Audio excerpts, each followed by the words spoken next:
Let's get ready for Sausawa! Tayo mga Pinoy, likas na mahiyain at laging nagkikimkim ng damdamin. Minsan, ang pagsasarili natin sa problema, laging nauuwi sa aberya. At sa tuwing umiiwas naman tayo sa issue, tsaka naman namumuo ang intriga at di pagkakaunawaan. Kaya panahon na para basagin ang katahimikan. Ang problema pwede mong tawanan pero di mo dapat talikuran. Face to face now with Miss Kay Babuaya. Mga Sausawa at Sausawa, ready na ba kayo sa talakayan?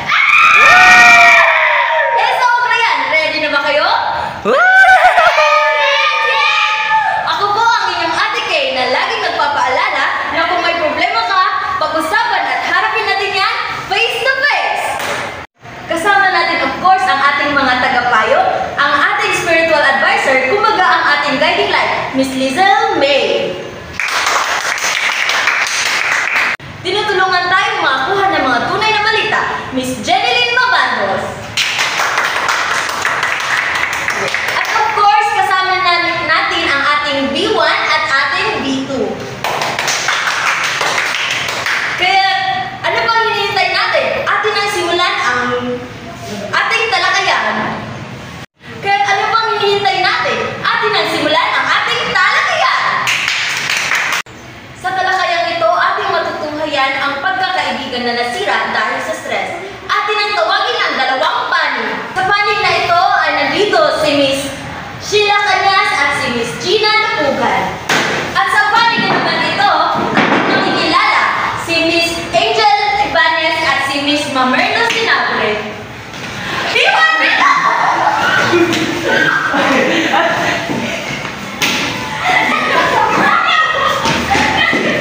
Wala kayong hina!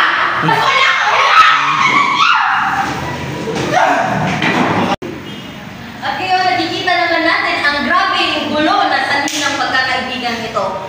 Pero, kailangan muna natin malaman kung ano nga ba ang tunay na nangyari at bakit At ngayon nga ay natunghayan natin ang gulong nangyari dahil sa pagkakasira ng magkaibigan ito.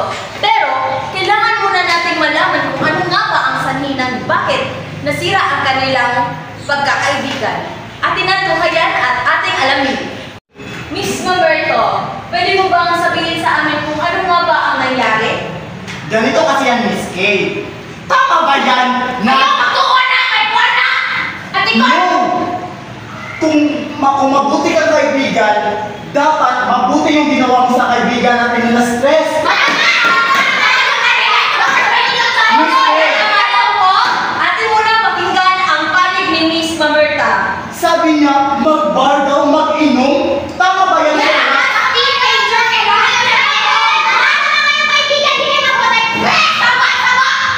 Kunting katahimikan nga lang po para mapakinggan po natin ang maayos ang panig na ito.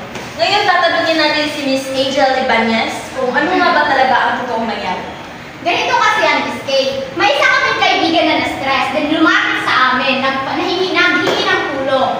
Nanghingi kung ano ang aming maibibigay na payo sa kanya. And then, yung pinayo nila ay mag-inom daw, mapunta sa bar, magsigarilyo, gumamit ng droga para daw mawala ang stress na nafe-feel nila. Which is mali naman, kaya hindi sila mabubuting kaibigan. Okay, thank you. Dito naman ating pakinggan ang kabilang panig. Miss Sheila Cañas, ano mo sasabi mo sa sinabi ni Miss Angel? Para na ko, ma'am. Kining as teenager, ma'am, kay murag, gihimo na tong enjoyable ang atong kinabuhi mo. Unya, kailangan mag-yun ka mag-inom. Kailangan mag-stress ka. Lahat ko mag-stress ka tayo, no? O, di ba, kung mag-stress ka, kailangan mag-ilang-ilang tayo sa kwarto, ragiliman. O, kung mag-stress ka, stress ka. Kailangan kini mo kaduway. Kailangan kini mo kanamuan. Mag-ato kang bata, kaya magkanaanan mo ka sa sos. Para mag-ilang mo na kayo mag-stress na kumingon. At apat na ang napakinggan ang dalawang panig. Ngayon, atin namang tatanungin ang ating mga panel kung ano nga bang paraan para ma-handle ang stress. Miss Lizel May, ano nga ba ang paraan para ma-handle ang stress?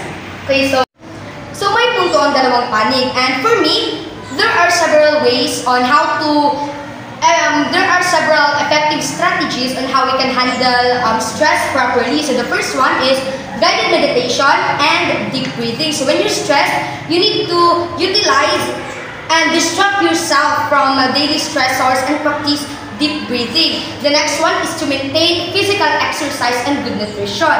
Engage in regular physical activities and maintain a healthy diet rich in essential nutrients to improve your overall well-being and combat stress. The third one is to manage social media time and connect with others. So limit your time when you're using your gadgets and connect and prioritize real-life connections with friends, families, or community, just like your friendship. The next one is to positive attitude and assertiveness. So keep a positive attitude, accept events beyond your control, and be assertive in expressing your feelings to manage stress effectively. And the next one is to avoid unhealthy coping mechanism.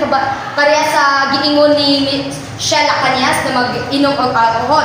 So when you're stressed, learn to manage your time effectively and to refrain from relying on alcohol, drugs, or compulsive behaviors to cope with stress as they can exacerbate the situation. So by incorporating these strategies into your daily routine, you can effectively manage and reduce stress, leading to a healthier and more balanced life. Ngayon, atin namang pakinggan si Miss Jeneline Mabandos. Okay, so salamat, Ate Kay. So I agree with the solution na binigay ni Miss Pechon, no? So the best solution for the person who is stressed varies from person to person. But generally, it involves finding healthy coping mechanisms such as exercise, meditation, talking to a therapist, or engaging in hobbies. So it's essential to identify the source of stress and address it if possible. At ngayon ay napakinggan na natin ang ating dalawang panels. Atin namang tatanungin ang ating kabilang panig. Anong masasabi niyo sa inyong narinig sa ating mga panels? Para sa ako, ma'am, tao mo ito yung kingon nga, tama ko nga, dili, dahil bawal pag may stress, pero lagi may piniinom, ma'am, kaya gani, makapaayon ko na sa paan ko niya, naman na ito, makamugra ba, way nga ma-relieve ang stress, mamawa ang stress ko. Okay, thank you. At mapapakinggan natin ang kabilang panig sa pagbabalik ng Face to Face! Face to Face! Sausawana! Let's get ready for Sausawa! Para kanino ka bumabang? Para sa ako mga anak, siguro ko sa buntag. Siguro tayo mo dito maghapon. Ang asama kong bumangon, ang Nescafe. Sausawana! Let's get ready for Sausawa! At ngayon ay tayong nagbabalik. Ngayon ay pakinggan naman natin ang kabilang panig.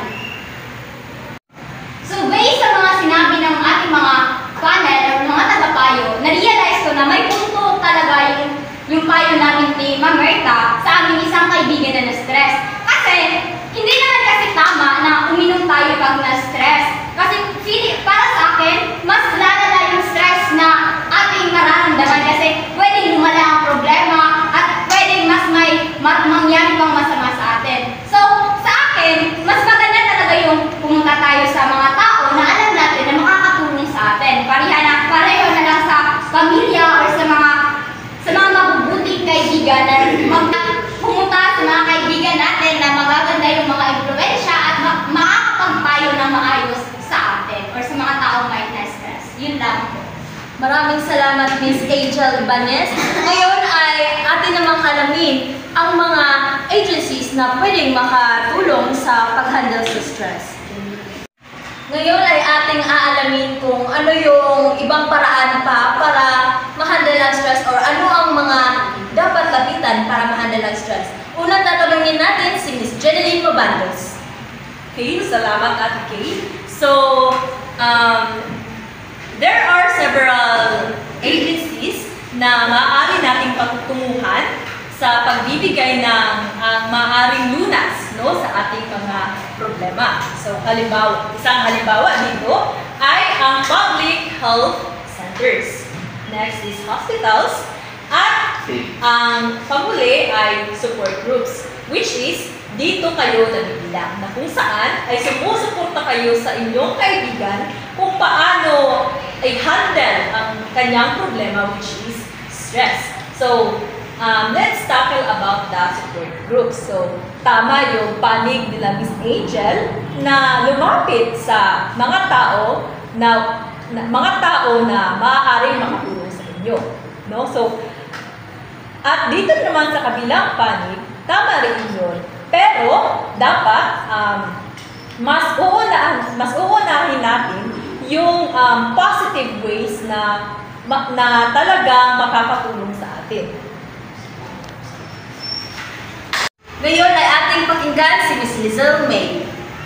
Thank you, Miss Kay, Ate Kay. So, we need to know those different health agencies in order to effectively support public health for several reasons. And those reasons ay nasabi na ni Miss Jeneline. So, overall, familiarity with health agencies is essential for creating a robust health system that addresses diverse needs, promotes well-being, and ensures access to quality healthcare for all. So, kayo, you need to remember those agencies para next time when you have friends na may problem with stress, you will know na where to go to handle that one. And that is all. Thank you.